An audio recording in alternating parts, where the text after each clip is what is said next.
러시아가 우크라이나를 침공했습니다. 이번 전쟁은 지도자 한 사람이 얼마나 중요한지를 여실히 우리에게 보여주고 있습니다.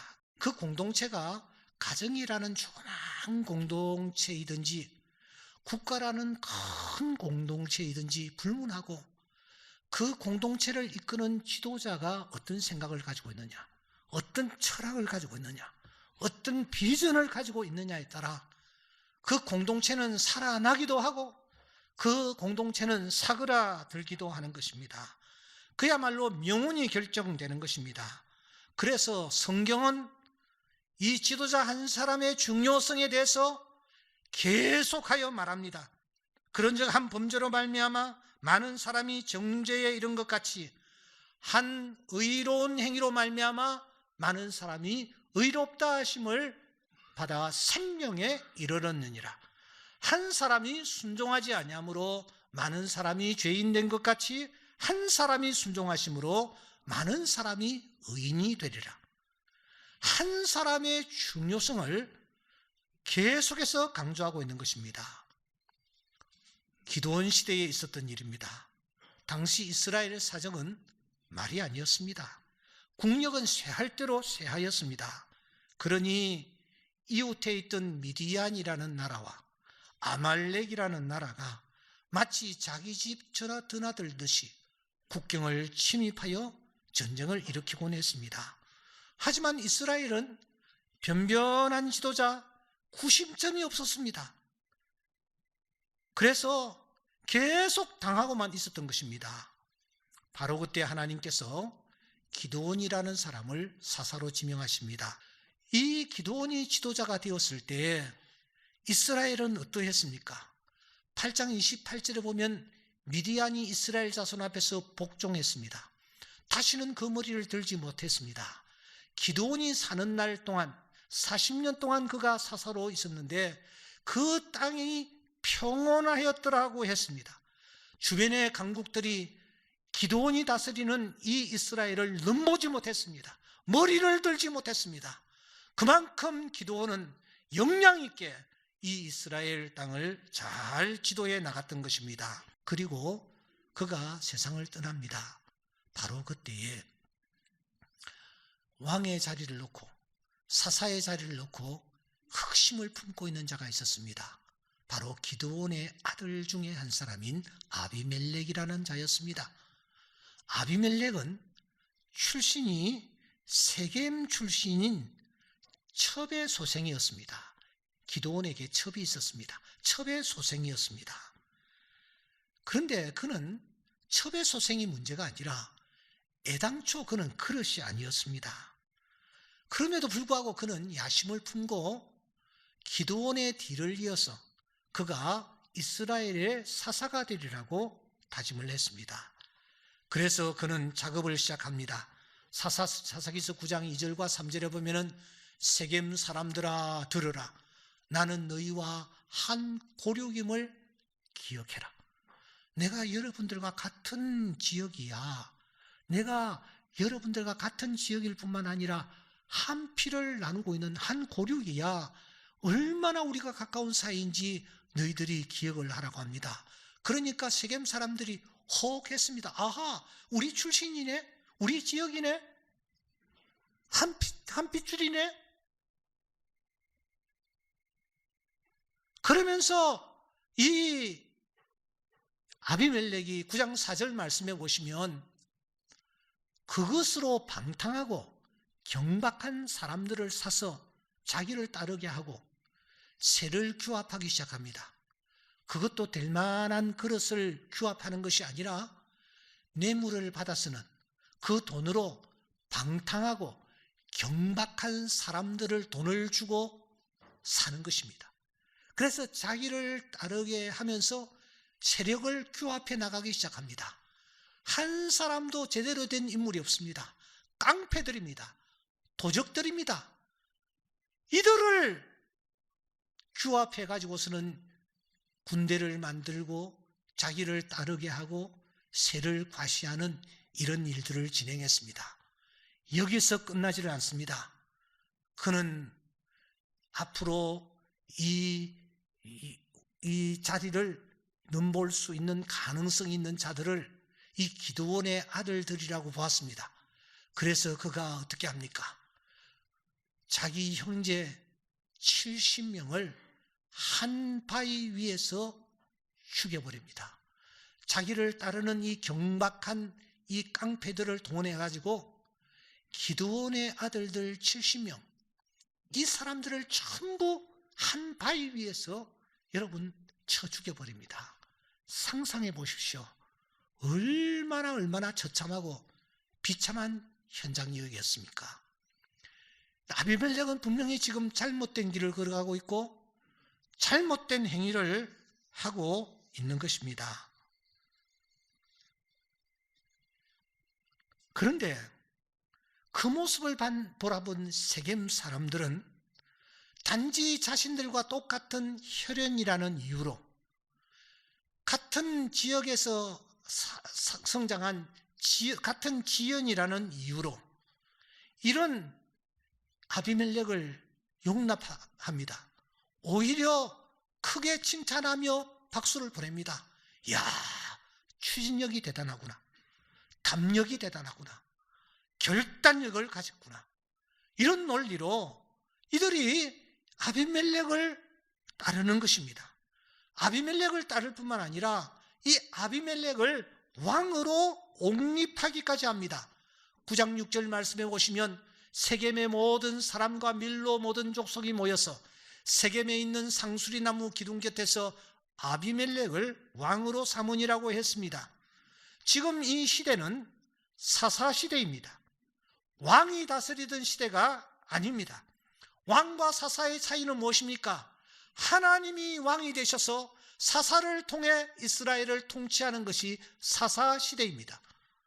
그런데 이 사사시대에 이 세겜 사람들은 이 아비멜렉을 자신들의 왕으로 옹립하는 것입니다. 아비멜렉이여, 마음대로 하소서. 우리는 당신이 어떻게 하든지 당신의 뜻을 따르고 순종하겠나이다.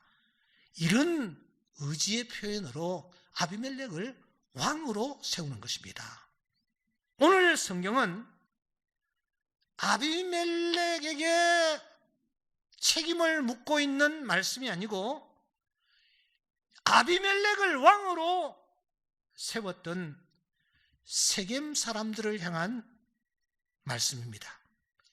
본문을 보세요. 이제 너희가 아비멜렉을 세워 왕으로 삼았으니 너희가 행한 것이, 이 말은 너희가 투표한 것이 이 말입니다. 너희가 투표한 것이 과연 진실하고 의로우냐 하는 말씀입니다. 그러니까 아비멜렉에게만 책임을 전가시켜서는 되지 않는다라는 것입니다. 너희가 행한 것이 정말 진실하고 의로우냐, 이런 엄중한 질문을 세겜에 있는 백성들을 향하여 던지시는 것입니다. 사랑하는 여러분, 오늘 이 엄중한 질문은 우리의 기전을 때리고 있습니다. 왜냐하면 우리가 지금 중요한 선택을 앞에 놓고 있기 때문입니다. 우리는 어떤 태도로 임해야 합니까? 하나님, 우리 예수 믿는 사람들이 이 상황에서 도대체 어떻게 행동을 해야 합니까? 어떻게 해야 되는지 제시해 주는 말씀을 저에게 주시옵소서. 우리가 어떤 자세로 투표에 임해야 합니까?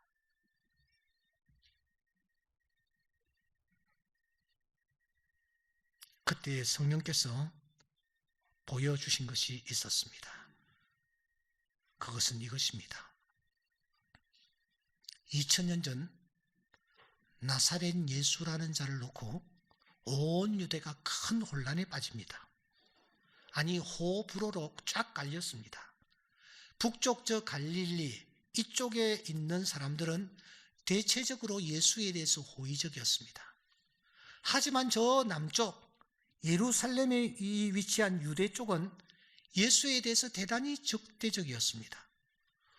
호의적인 쪽에서는 예수에 대해서 이런 반응을 보입니다. 이는 참으로 세상에 오실 그 선지자가 틀림없다. 그리스도께서 오실지라도 그 행하실 표적이 이 사람 행한 것보다 더 많으랴 하면서 예수에 대해서 이 갈릴리 쪽 사람들은 대단히 호의적이었습니다. 하지만 예루살렘 쪽은 정반대였습니다. 그들은 예수에 대해서 저기를 숨기지 않았습니다. 그들은 먼저 출신 성분을 문제 삼습니다.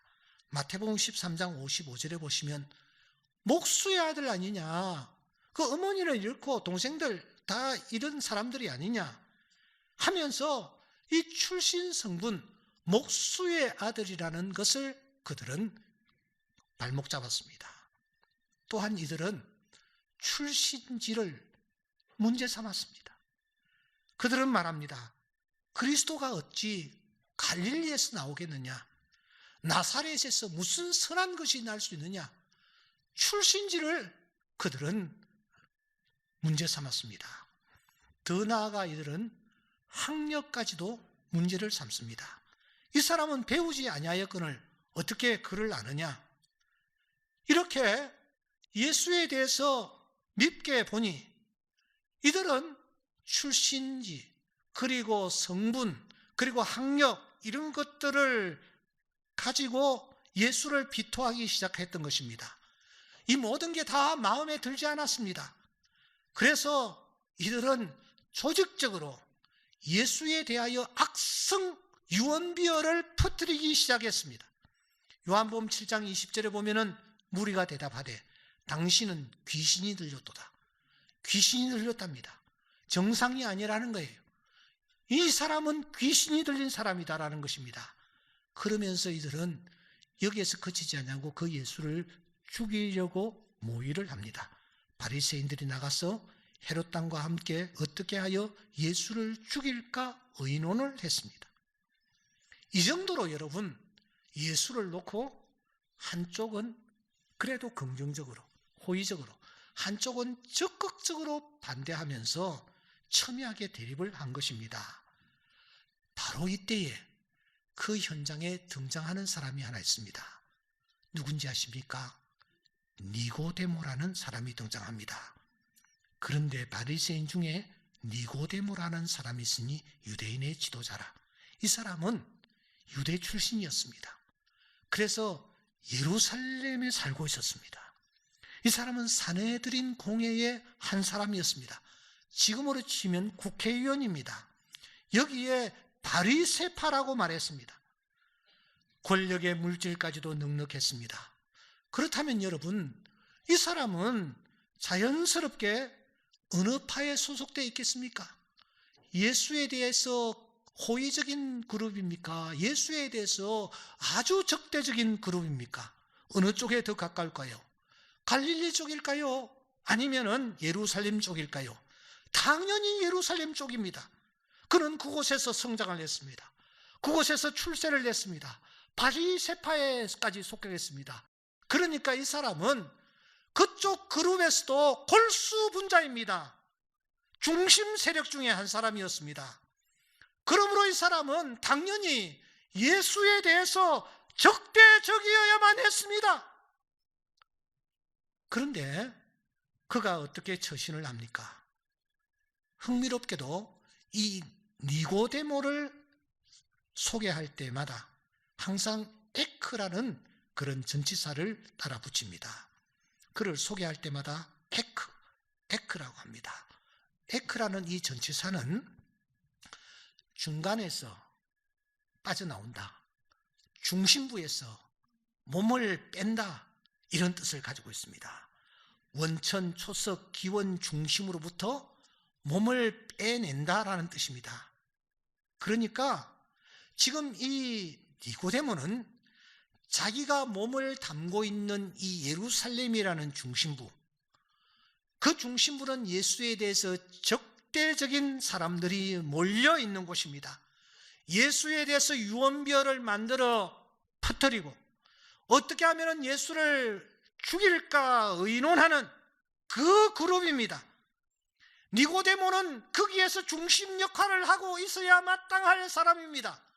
그런데 여러분, 그 중심에서 이 니고데모가 빠져나오는 것입니다. 그러면 그가 그 중심부에서 빠져나와 어디를 향합니까? 반대 진영들이 모여있는 저 갈릴리 지방 그쪽으로 그가 가서 합류를 합니까? 아닙니다. 우리는 그의 발걸음을 유심히 살피셔야 합니다. 요한복음 3장 2절에 보면은 그가 밤에 예수께 와서 이르되, 사람들의 눈을 의식하지 않을 수 없었을 것입니다. 그는 조용하게 밤에 갈릴리로 가는 것이 아니고 예수에게로 가는 것입니다. 자기 진영에서 빠져나와 예수에게로 가는 것입니다. 그리고 그가 가서 무엇을 합니까? 직접 확인을 합니다. 우리 예루살렘에서 예수에 대해서 이렇게 생각하고 이렇게 지금 단정을 짓고 있는데 당신 도대체 어떤 사람이요? 유언비어가 나오돌고 있는데 정말 그렇소 하면서 이 니고데모가 예수님에게 나아가 확인을 하는 것입니다.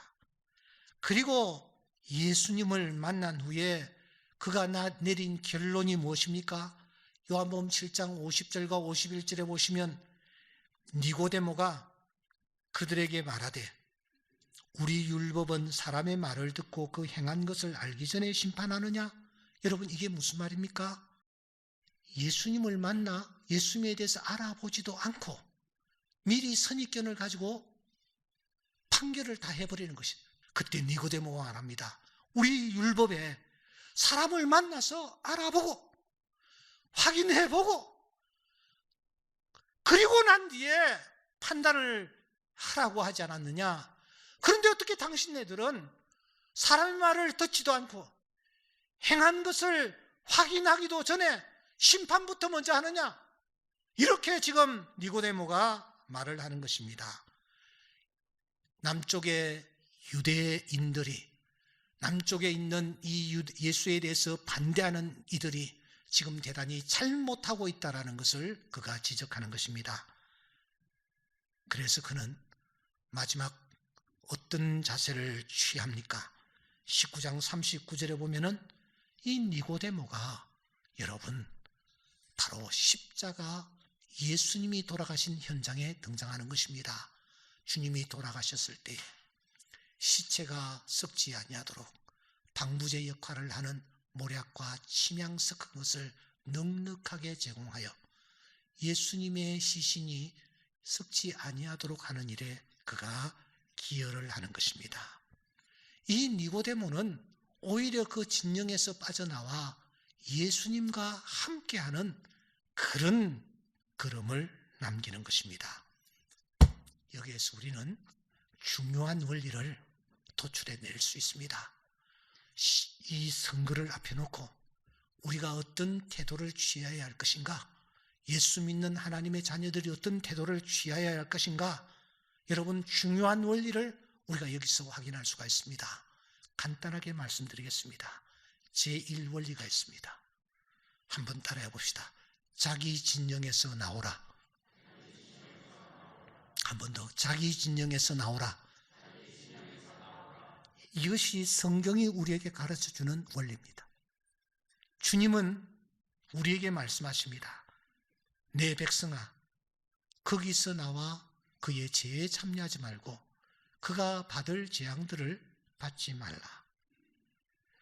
우리가 제일 먼저 해야 될 것은 지금 내가 머물고 있는 진영 그리고 진영의 논리에서 우리가 나와야 합니다. 두 번째 중요한 원리가 있습니다.